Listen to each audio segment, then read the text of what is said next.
Shalom Aleichem, friends, family. We're continuing over here, learning the Chatzar Yosef.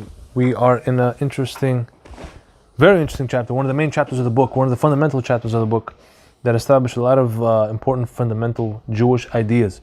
And one of those ideas that we're exploring now is the idea of free will and how it coincides with everything that we're doing. So let's quickly just read the story one more time. We're on page 153. The Gemara is found in Masechet Gittin, page 56b, on the very bottom, going over to the next page. And it's about a man named Onkelos. Onkelos was born a Roman. He was born to the Roman royal family, actually, as we'll see. But as we know, he eventually converted, became one of the most important Jewish figures ever, because he wrote the Targum Onkelos, the translation of the Onkelos, the Aramaic translation of the Chumash, the Torah, that's printed in almost every copy of the Chumash nowadays. And it's an integral part of a mitzvah that a lot of people do around the world, called Shnayim Mikra B'Chad Targum, repeating the Torah and repeating the translation of Onkelos along with it. It's a very big thing. But we'll get into that. The story says over here, Onkelos bar Klonikos, who was the son of Titus's daughter. Titus was the person who destroyed the second Bet HaMikdash. That was his uncle. He was the son of Titus's sister, So that makes him Titus's nephew. He wanted to convert to Judaism. He went and he summoned Titus through necromancy or witchcraft, through a method that Rashi calls Ov. The Torah calls Ov. Ov was one of the methods that they would use to summon dead spirits, in which the Torah forbids. You're not allowed to do it on pain of death. But these Goyim did it. So Onkelos calls up Titus. He speaks to Titus and he asks him, who is most important in that world where you are now? Titus was dead at this point. Titus said to him, Israel. Israel. Onkelos said back to him, what if I attach myself to them? Attach, yes. In other words, what if I convert? Titus said to him, Milaihu, their matters are numerous. A lot of mitzvot they have to do, and you will not be able to fulfill them. Instead, you should go out and do battle with them, and then you will become the head. As it is written, there's a pasuk that says, her adversaries become her head. That's an echa. Her means Israel, which means anyone who distresses Israel becomes a head. Onkelos said to him, what is the judgment of that man? Meaning he's asking him in third person to Titus, what is the judgment that he is facing in that world? Titus said to him, it is that which he sentenced upon himself. Every day his ashes are gathered, and they judge him, and they burn him, and they scatter him all over the seven seas, which was exactly what Titus told his people to do, commanded his people to do to him right before he died, which we spoke about before. So that is the Gemara. Then we went into a detour, to try to set up some introductions about free will, the importance of and the depth of these ideas, and why and how it connects to our Gemara. So let's go straight to it. We're in Chatzar Yosef, page 157. Second paragraph. Just a quick summary of what we did last time. We said that the way free will works is that you have to have both choices, the good and the bad, available to you, and then you choose one or the other. That's what free will is. In order for someone to be called righteous, a good tzaddik, a good person, that means he had a lot of choices in front of them. Some of them were bad, some of them were good. And within the bad ones, there's some really bad ones and not so bad ones. Within the good ones, there's some really good ones and not so good ones. And the more you choose the good out of that spectrum of options, the more you become a tzaddik. And the same thing goes in reverse, right? If there was only good options and you chose one of them, it doesn't make you good. Same thing. If there's only bad options, you chose one of them, we could argue about that if that makes you bad or not, because maybe the better choice in that case would be not to choose. If there's only bad options and you don't choose, then maybe you could argue that's a good person. But that's a little bit more nuanced. Let's go further over here. It's a basic precept that free will exists only in the sphere of choosing between righteousness and wickedness, meaning moral dilemmas. Okay? Rabbi Tatz talks about this in Will Freedom or Destiny. In other words, if you make a lot of choices in life. Every day you wake up, until you go to sleep, you're making a lot of different choices. Now, some of them are what we're talking about, the type of choices that we're talking about, free will, moral choices, between evil and good, righteousness or wickedness. But some of them are just preference. If you chose chocolate ice cream over vanilla ice cream, it doesn't really mean much in terms of who or what you are. Right? I'm talking about moral dilemmas. If you chose, to wear this shirt versus that shirt, unless they're both, I don't know, a black shirt versus a white shirt, it could say something about your personality, but doesn't necessarily make you righteous or wicked in that choice. Okay? So let's see further over here. Certain aspects of a person's life, such as gender, yes, gender. I have to, and nowadays I have to underscore that. Yes, gender. As you'll see, physical strength, appearance, and the family one is born into, cognitive ability, how smart you are when you're first born, even health. All these things are not left up to free will. You can't choose these things from default. Yes, you cannot choose your gender. You get your gender, and that's what you have for the rest of your life. But rather, all these things are predetermined for a person in heaven. These things that we mentioned, right? You agree with me so far? Good. Of course, these aspects that are decided for each particular person are the default starting point from where they're born. But a person has the free will to positively or negatively affect these things throughout the course of his life. For example, if he is physically weak, he's born a frail guy, he could train to become stronger. If he is cognitively weak, he's not so sharp, he could pray to Hashem, pray to God, to broaden his cognition, broaden his strength, broaden his intellect. That's there's a source for that in Masechet Barachot 58. Just one of the things you can pray for. If he's healthy, he could damage his health with detrimental habits like smoking cigarettes, and a bad diet, things like that. Right? So you're born with a certain default on all these things that we just listed here. But that's not true by morality. I'm sorry. You are born with a default, as we explained, regarding morality and spirituality, but that is the ultimate choice, as we said, the main choices in your life that will determine where you're going, and when you die is going to be the choices you make in that realm of good or evil. Regarding the relationship between Onkelos and Titus, we asked the question, we said, why does the Gemara tell us, why do I care that Onkelos was the son of Titus' sister? Could have just said it was his nephew, could have just said it was his family member, cousin, whatever it is. Why are you giving me that particular relationship? That's what it is. Okay, but again, the Gemara doesn't give you any unnecessary details. So you didn't get it. So here's the necessary detail. You could have just said it's for his family, yeah. No. It was to show you how close of a family he was. Sister is very close. That's one. Okay, you're on the right track. Second, showing you his position in life. Very important that he was not some poor. Okay, but my point is this: the Gemara could have said, "Onkelos haya b'mishpachto shel Titus, mibnei beto shel Titus." There's different ways you could have put it, general ways. Not important enough. Do you understand? You could have said it's from his family, from his household. Not why son of his sister? I don't know you. why does the Gemara want me to know that specific relationship? If, as you being a father, you have your brothers. You don't have sisters. But you will notice how uncles affect their nephews. You're saying uncles have a certain effect on their nephews more than other family members. I am product of that. Yes. My uncle affected me. It was okay, perhaps. I see my son doing the same to my grandsons now. I don't want to give it away. Let's see. Regarding the relationship, Chazal teach a very important thing. That a man and his nephew, from his sister specifically, often display similar characteristics. Absolutely. I'll bring you the Gemara down on note 9. Look at note 9. The Gemara is from Masechet. So I was on the right track. Bava Batra. It says, Rava says, one who marries a woman needs to first examine her brothers. As it is stated, we learn in the Torah, it tells us in Shemot, and Aharon took Elisheva, the daughter of Aminadav, the sister of Nachshon, as a wife. Aharon, the brother of Moshe, Aharon Kohen, he married a woman named Elisheva, and the Torah takes care to mention that this woman was the sister of Nachshon. By inference from that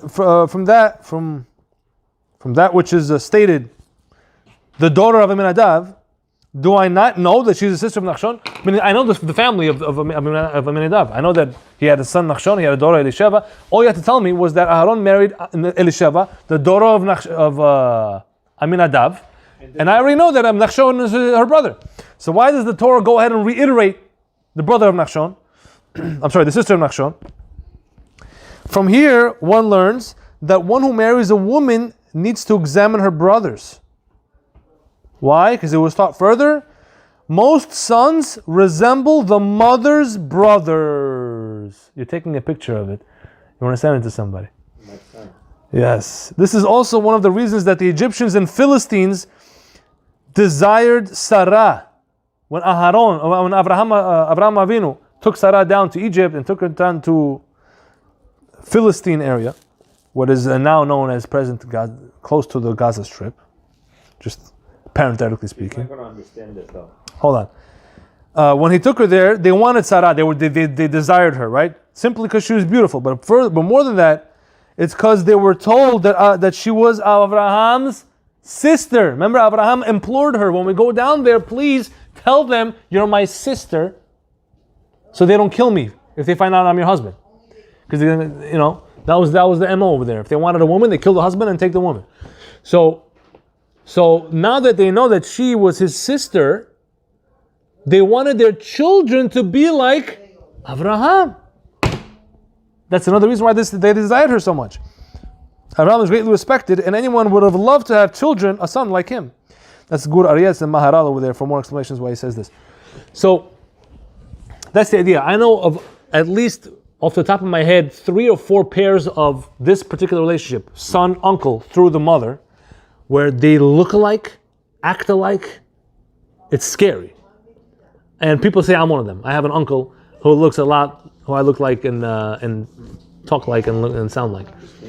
And that's my mother's brother. They just told me the same thing. It's a very common thing. The Gemara knows what's talking about. We don't need to verify it. We understand it.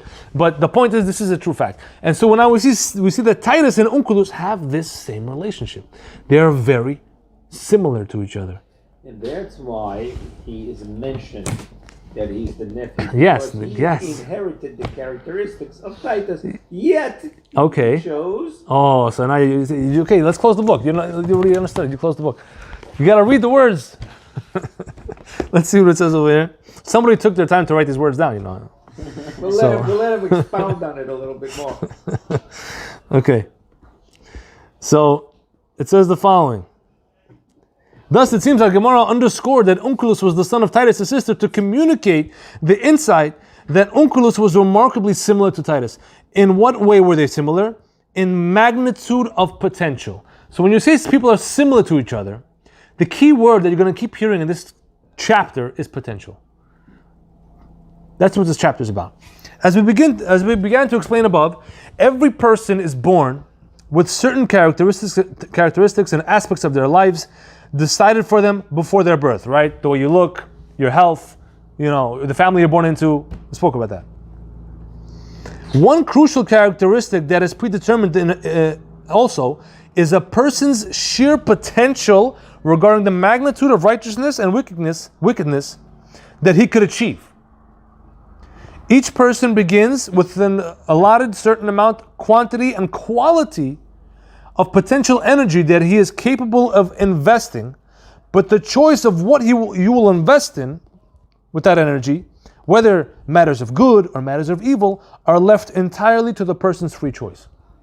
In other words, each person is born with their own personal, what I call here, a default potentiality spectrum that extends on both sides to an equally proportionate level of magnitude.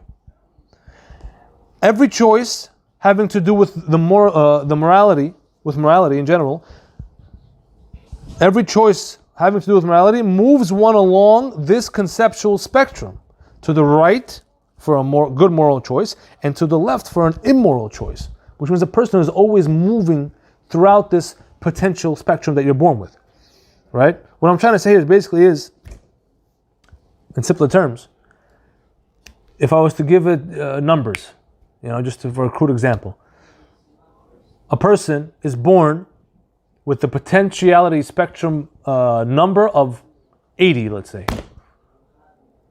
100 being the max. There's no max, but let's say 80, which means he can reach 80 points to the side of righteousness in his life, but he can also reach 80 points, the same magnitude, to the side of wickedness in his life. Right? In other words, you have the power, a person has a certain amount of strength, let's say in his arm, to throw a ball. He can throw the ball an X amount of distance. That's the strength. But that distance, which direction he throws it to the right side, to righteousness, or to the negative side of evil, is up to him. But the point is just as evil he could be, that's exactly how righteous he could be. Yin and yang. Yes, I mean, every action loosely. an opposite reaction. Yes, but I'm trying to show, my main point is that each person has a certain amount of power. And that power, that's why we find so many times that people who are completely off the derech, very evil, living a life, a godless life completely, anti-religion, once they get turned on to religion and something sparks them, they become super religious. Like the complete flip. Why? Because that same energy they invested this way, they take it and they invest it this way. The bandit that we cooked by... Machad Mendrosai? What are you talking about? Yeah, I think so. What about that? Who was the bandit and now he became a tzaddik and everything that we bring him in all the time. Bandit became a tzaddik. The guy then, when we say if it's cooked up to... Machad Mendrosai? It doesn't say became a tzaddik anywhere. What do you mean? Where did you get He that? became a brother-in-law of a tzaddik and they was... No. I was just a guy of a bandit and he used to eat his food when it was just barely edible. Then I mean somebody else then. Okay. Rish Lakish. Rish Lakish yes, talking about. yes. Yeah, Rish Lakish used to be a gangster, yes.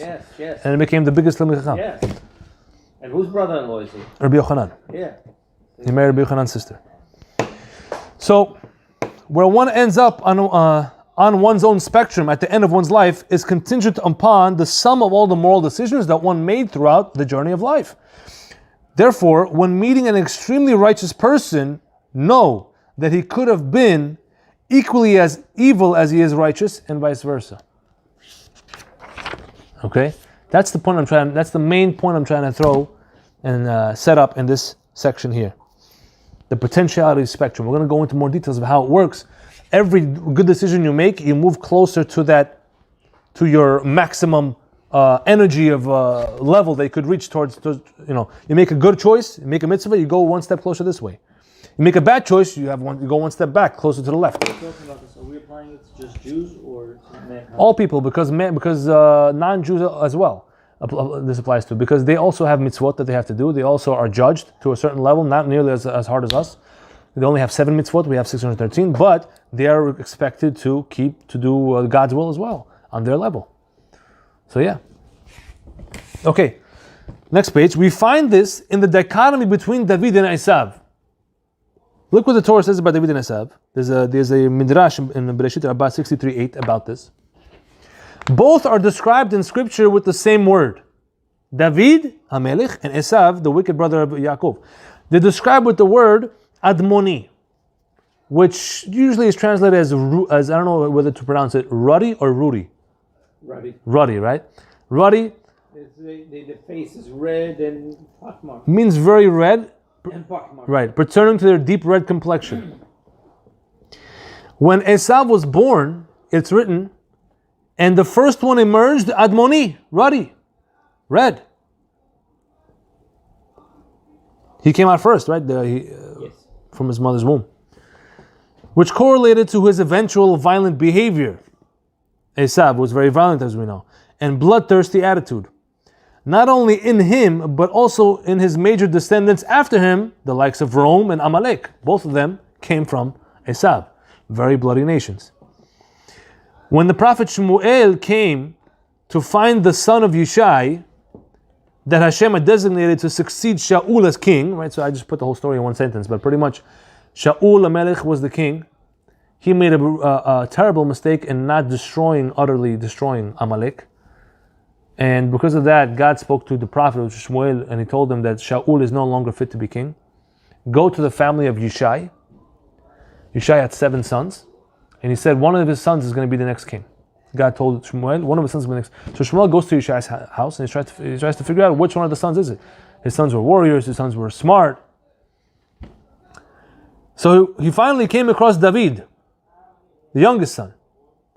At which point Scripture says he sent and brought him. He was Admoni. The Torah describes David as Admoni, the same word, ruddy, with fair eyes and good appearance, says the verse over there. And Hashem said to Shmuel, rise and anoint him, for this is he. This is the king, the next king. As soon as Shmuel saw that David was ruddy, he thought, this one will also spill blood like Esav. That's what the Midrash says. When Shmuel saw him, he said, he's a red guy, look, he's red, it's not good. He's going to spill blood. We're going to have a king like Esav, Chas v'shalom. But he was reassured when Hashem told him that he had fair eyes and good appearance. Hinting, I mean, that's what the verse says. It says he's ruddy, but he had fair eyes and good appearance. What does that mean? Hinting that he would not be exactly like Esav. Esav killed by his own volition, for his own pleasure. But David only killed by the volition of the Sanhedrin, meaning by the will of the holy judges of the Jewish nation. So look at note 12. As king, David only killed and executed individuals according to the rulings of the Jewish court, who made its rulings according to the statutes of the Torah, which is the will of God. This is unlike Esav, who killed from his own desire. So we see they both did the same thing, spilled blood. But one did it in the side of the evil side of the spectrum, one did it in the same thing in the side of the good side of the spectrum. Thus, per default, both Esav and David had the identical ruddy characteristic of blood spilling. But the critical difference between them is how they chose to use that characteristic in their respective applications of their God-given free will. Esav used it immorally, making him rasha, wicked. David used it morally. So this goes back to a famous thing that I have with people all the time. And this also applies to a lot of political issues. You have a lot of commotion about gun laws. People say guns are good, guns are bad. It's just one example. But that's just a pointless argument, because a gun cannot be good or bad. A gun does not have free will to choose good or bad. The wielder of the gun can be good or bad. Whoever's holding it can use his free will to do good with it or to do bad with it. That's true about everything. Everything, every item, every object cannot be inherently good or bad. It's only as good as it is used or bad as it is used by the person using it. So human beings are the ones that inflict good and bad on the world. Nobody else. Good. What are we holding now? 10:15. What do you guys say? One more paragraph or no? Yeah. One more paragraph. Okay. I don't know. I feel like we were talking for an hour already. No. This is great. I love this topic to talk about because it's so fundamental. Next paragraph over here. To support this notion more sharply. This is a great story. Nice way to finish off. Nice story to support what we're saying. We may recollect the well-known legend about the artist who drew the face of Moshe. You ever heard this story? So look at the 13. I call it a legend. Why? Because this incident that I'm about to tell you about Moshe Rabbeinu is not explicitly written anywhere in the Talmud or Midrash, in one of our more legit sources. Yet it is brought down by several later sources, and it surely has an important lesson to be learned from. The version that we're bringing here is from the commentary of the Tiferet Israel, which is a commentary on the Mishnah, in Masechet Kedushin 4:14. He brings down a version of the story. It says the following. The legend goes as follows. Upon the exodus of the children of Israel from Egypt, just came out of Mitzrayim, millions of people, the nations of the world were astounded by the wonders that they heard about, that happened in Egypt, performed by the God of Israel through their leader Moshe. One neighboring Arab king... They were Arabs at that time? Sure. Arabim. The predecessors. Yeah. Okay. He was so intrigued that he appointed a highly talented artist to go on a mission to infiltrate Israel's camp, draw an image of Moshe's face, and bring it back to the Arab king. That was a certain wisdom, that artists could draw a face, and people who were able to analyze the face could tell what was special about that person. So this Arab king wanted to know what was so special about this man Moshe, through which all these amazing miracles happened that we never heard of ever. So he sent the guy, did so. And the king gathered all the wise men. The artist now has this huge, beautiful portrait of Moshe that he wants to reveal. And the king gathered all the wise men of his kingdom to analyze the image and explain the quality that Moshe possessed and made him capable of achieving such awesome heights and facilitating those wonders. All of the wise men answered. They're looking at the picture now. They're analyzing Moshe's face.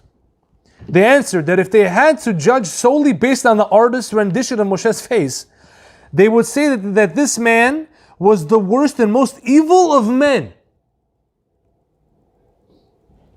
possessing all fathomable negative characteristics there are in the world, like money hungriness, extreme egomania, all these things. This guy's a terrible guy. Moshe Rabbeinu we're talking about, Chas v'shalom. The king became frustrated with this court, claiming that somebody surely had not obeyed his command. Meaning he didn't believe it. How could it be? If that was true, then how could he be such a righteous person that did all these miracles? The king is thinking that either the artist did not accurately portray Moshe's face, or the interpreters were lying. So the king decided to find out for himself. He then infiltrated the Jewish camp himself, and he took the drawing with him. When he finally laid eyes on the man of God, Moshe, he compared it to the drawing and was astonished to see that it was indeed an accurate depiction of Moshe. The king gained audience with Moshe, and he told him this entire story that brought him there. He then accused his wise men of not being wise at all, since their answers were completely off base. At that point, Moshe told the king, "Don't be frustrated." Moshe looks at him, he says, Moshe said to him, "Both your artist and your wise men are wondrous in their talent and wisdom. They did a great job." You with me with the story? "They have not faltered you." He continued, Moshe says, "You should know that if I succumb to my nature, I would indeed be as your wise men described of me. The worst man on planet Earth. I am not ashamed to say that all the deficiencies that they said about me are in my nature," meaning my nature is constantly pulling me to act that way, that negative way. "And possibly even more so, but I have asserted myself to overcome those deficiencies." In other words, I used my God-given ability of free will to overcome, to the point where I have acquired attributes, the polar opposite of them. This is how I achieved such a lofty and precious status in the heavens above and in the eyes of God and earth below. In other words, it's exactly what I've been telling you. According to the wisdom of these face analyzers, he should have been the worst person ever. But what was he actually? The best person ever. The Torah testifies. Torah says, "V'ish Moshe, he is the most humble man on planet Earth. His humility was what made him the man he was, and that's why he was the best prophet ever who saw God face to face." A person who was born, who had the potential to be all the way here infinitely, used his free will to use that same energy and invest in the other side. That's the point I'm trying to tell you. The worst person in the world could be the best person in the world, and vice versa. Does it mean that someone who's born greedy can become the most generous? Yes, exactly. On that same magnitude of his greediness. Someone who's born naturally generous, that means he could have been just as bad greedy. So you're saying, does it work the other way around if you're born with a good trait? Yeah. I don't think I read about that here. It's a great question, but I do remember learning that if you're born naturally with a good trait that just comes, you don't even think about it, it just happens. What that means is that trait was already fixed by your soul in a previous life, and it's no longer in your test anymore. That's why I got to remove that. So I'm not so sure to say that it works the other way around. Talking about negative characteristics right now. So, like Moshe, for example, he was born, like they said, money hungry and extreme egomania. Yeah. He fixed himself, so he didn't have that. So exactly. Anymore. On the opposite, he was super humble. Right. Or is it something he was still battling with every day and always fighting, and now every day he's fighting his egotistical side to become humble, or he already beat it, now he's... That's a great question. So now the question, just to reiterate, is saying, how does a person progress and develop their character traits in this way? Is it that Moshe is fighting every single day against that super egomania? Or is it that he's past it and now he has other hurdles and other challenges? So we're going to address that, definitely. Actually, I think it's not, I don't know if it's in this chapter or in chapter 14. It's in chapter 14, right? Okay, so just to give you a quick answer then. I don't want to keep you waiting for who knows how long until we get there. But just to end off on this, to answer that question, I'll tell you that basically this topic deserves its own lecture, which it will, chapter 14 eventually. But as a person gets better and better at not doing the sin, or not displaying that negative character trait, it becomes easier and easier for him, and it becomes less and less of a test for him. That being said, it never goes away. The test just becomes more and more subtle. More and more subtle, but it's still categorized in that same test. So for example, if I was to give you an example,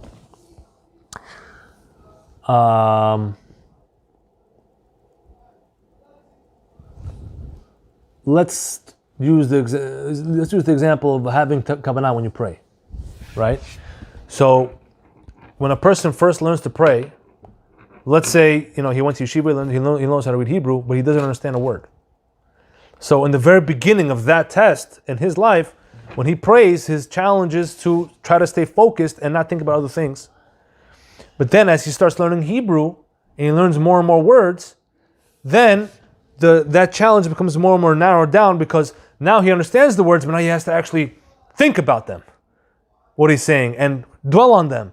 And if he misses one word, so many, like let's say towards the end of his life when he's 80 or 90, if he missed just one word out of the whole Shemona Esrei, that's already a failure for him. Whereas in the beginning, if he focused just on one bracha, that's already a huge accomplishment for him. You understand what I'm saying? So it's a progression. That's the best way I can explain to you right now, but we'll get to it more in the future. So that's the topic we're doing now. We are on the bottom of a page here. Should I do one more paragraph? It talks about, I think I want to just run through one more paragraph. It's short because it just closes off this idea of Moshe. In this legend, we see the concepts we have been discussing here clear as day. Moshe was the greatest man who ever lived, communicating with Hashem directly on a level never paralleled since. He became the greatest precisely because he could have been the worst. With the same magnitude, to the same extent, just as the wise man of the Arab king interpreted, every individual is born with a default personality and set of circumstances. And every aspect and ability of that personality can be used for the ultimate good or for the worst evil, in equal measure on either side, depending on the application of that individual's free will. But, as we mentioned above, taking the higher road is a daunting task. It's harder to be good, because it is met with a fierce resistance called the Yetzer Hara, the evil inclination, which is designed to hold you back from doing good, and it's also designed to make you just want constant pleasures. Sitting back and going with the flow, as people say, just letting life happen haphazardly, will inevitably result in the seeding of bad character. The root of all bad character, this is a quote from Robert Tatz right now, the root of all bad character is the abandoning of life to its natural course. The moral potentiality spectrum is like a running river flowing fiercely towards the side of immorality. Everything in life is designed to pull you back. If conscious effort to move upstream towards the side of good is not put forth, I mean, if you don't put effort to be good, to be better, the inescapable result will be drowning in evil. That's just a fact of life. Fish moving with the current where the water is moving, may be alive or dead. It may be impossible to tell. If he's dead, he's also moving with the current, right? You don't know.